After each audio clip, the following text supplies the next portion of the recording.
uso dos ícones e a intercessão dos santos sempre foram, no decorrer da história do cristianismo, objetos de muita discussão e polêmica, não somente entre aqueles que buscavam professar a fé, mas também para outras religiões monoteístas, como o judaísmo e o islamismo, contra as quais a Igreja buscou empreender esforços apologéticos. Dada a relevância que estes temas possuem para todo cristão de boa vontade, e considerando a ascensão vertiginosa de grupos abertamente iconoclastas em terras brasileiras, buscaremos abordá-los aqui. A fim de devidamente fazê-lo, dividiremos os conteúdos atinentes a tais matérias em 2 vídeos.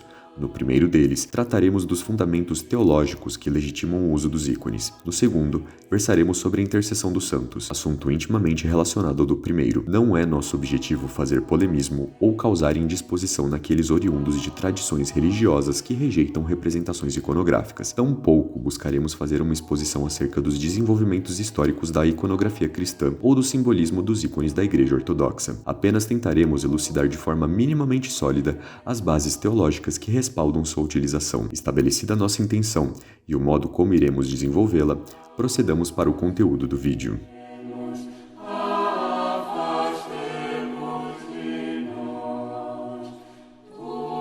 Antes de propriamente apresentarmos as razões que autorizam um cristão a se valer dos ícones, seria conveniente expor e descartar um argumento amplamente difundido por aqueles que compartilham de nossa convicção, mas que, ao repeti-lo, não a apresentam de forma apropriadamente convincente. Muitos dos que tentam advogar pela utilização dos ícones, ainda que de boa vontade, aludem a certas passagens do Antigo Testamento, em que Deus ordena que certos objetos e imagens fossem utilizados como meios para conduzir seu povo à salvação ou adornar o antigo templo. No meu caso, da serpente de bronze utilizada por Moisés para curar os envenenados que olhassem para ela, a Arca da Aliança, e até mesmo os querubins feitos de pau de oliveira. Tal argumentação, apesar de tentar buscar respaldo nas escrituras, é insuficiente para justificar a composição de imagens que representam personagens reais, como o próprio Jesus, e a veneração que damos a elas em nossas orações particulares ou durante os serviços litúrgicos da Igreja. Isso decorre do fato de que tais práticas tratam-se de uma especificidade do Novo Testamento, fundamentadas na encarnação de nosso Senhor, Deus e Salvador, Jesus Cristo. No princípio era o Verbo, e o Verbo estava com Deus, e o Verbo era Deus. E o Verbo se fez carne, e habitou entre nós, e vimos sua glória, como a glória do unigênito do Pai, cheio de graça e de verdade. Tal passagem do prólogo do Evangelho segundo São João reflete perfeitamente a profundidade do mistério da encarnação. O Deus eterno, que invisivelmente se fez conhecer durante todo o Antigo Testamento, passa a se revelar de maneira sensível a todo mundo. As implicações dessa mudança, que torna o cristianismo tão único em relação a qualquer outra religião monoteísta, são múltiplas, mas nos concentraremos naquela que serve ao propósito deste vídeo. Dado que Deus fez-se inteiramente homem, é possível representá-lo em sua humanidade através de imagens, como nos ensina São João Damasceno, principal santo padre que escreveu em favor dos ícones, em sua Apologia contra aqueles que condenam as imagens sagradas. Quando ele, que é por espírito, sem forma ou limite, imensurável na imensidão de sua própria natureza, existindo como Deus, toma sobre si a forma de servo em substância e em estatura, e um corpo de carne, então você pode desenhar seu semblante e mostrá-lo como qualquer pessoa disposta a contemplá-lo. Retrata em sua condescendência inefável, seu nascimento virginal, seu batismo no Jordão, sua transfiguração no Tabor, seus terríveis sofrimentos, sua morte e os milagres, as provas de sua divindade, as obras que ele realizou na carne através do seu poder divino, sua cruz salvífica, seu sepulcro e ressurreição e ascensão ao céu. Dê a isso toda a resistência da gravura e da cor. Não tenha medo ou ansiedade, pois existem diversas formas de demonstrar respeito, admiração e veneração. Em outras palavras, a produção de imagens que tentassem representar Deus era expressamente proibida no Antigo Testamento, uma vez que ele havia se revelado unicamente como Espírito, como nos lembra o autor do Deuteronômio. Vós vos chegastes e vos pusestes ao pé do monte, e o monte ardia em fogo até ao meio dos céus, e havia trevas, e nuvens, e escuridão. Então o Senhor vos falou do meio do fogo, a voz das palavras ouvistes, porém além da voz não vistes figura alguma. Então vos anunciou ele a sua aliança, que vos ordenou cumprir, os 10 mandamentos, e os escreveu em 2 tábuas de pedra. Também o Senhor me ordenou, ao mesmo tempo, que vos ensinasse estatutos e juízos, para que os cumprisseis na terra a qual passais a possuir.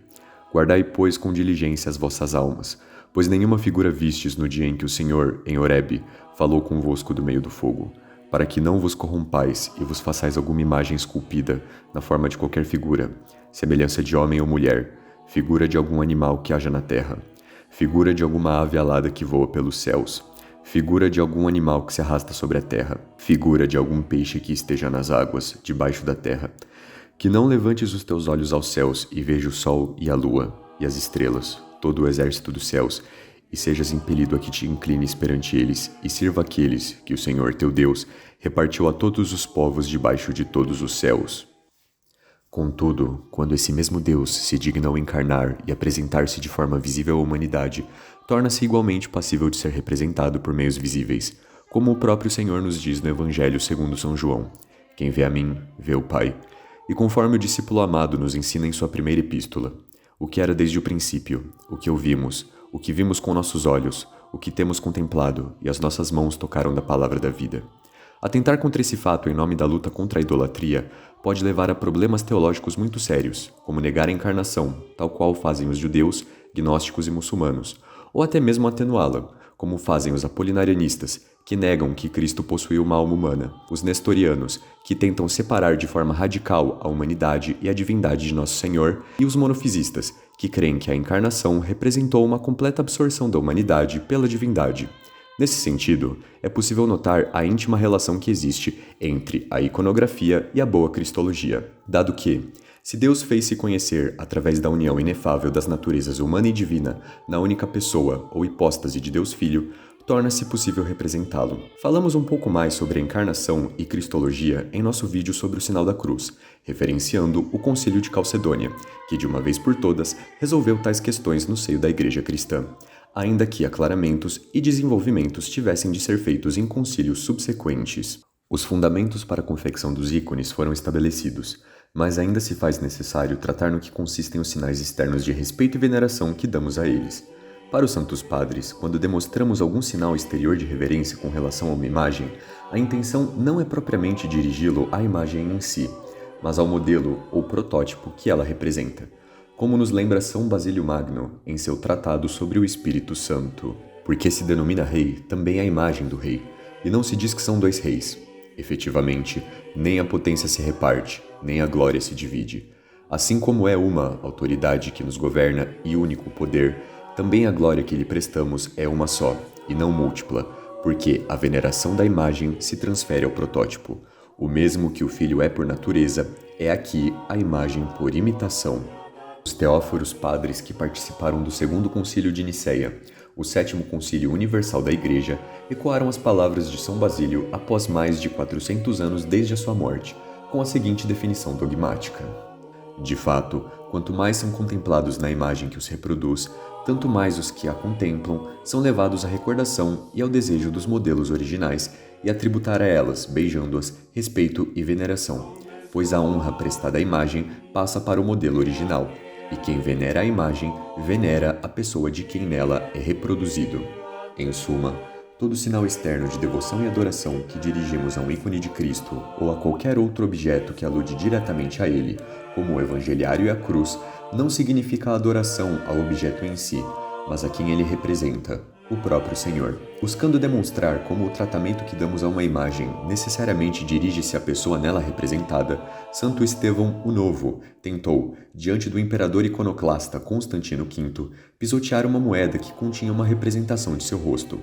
Ironicamente, o santo foi preso e martirizado por aviltar contra a honra do Basileu bizantino, que não foi capaz de compreender o que o mártir buscava comunicar-lhe, permanecendo no erro. A confecção e utilização de ícones são, até os dias de hoje, assuntos bastante controvertidos dentro e fora de ambientes cristãos. Apesar de serem taxadas de idolatria por muitos, estas práticas encontram respaldo no dogma da encarnação de Deus e constituem-se um grande testemunho de fé neste acontecimento singular na história da salvação contra aqueles que buscam negá-lo ou atenuá-lo. O costume de se beijar e mostrar sinais de reverência diante de um ícone tampouco pode ser compreendido como algo correlato ao paganismo, uma vez que, conforme foi pontuado, toda a honra e veneração busca ser dirigida à pessoa que a imagem representa. Logo, se beijamos os pés e nos ajoelhamos diante de um ícone de Cristo, não estamos fazendo isso para a imagem em si mesma, mas sim para o próprio Senhor, que está representado visivelmente nesta gravura. Evidentemente, temos mais coisas a dizer com relação ao tratamento que damos aos santos, mas deixaremos isso para o próximo vídeo.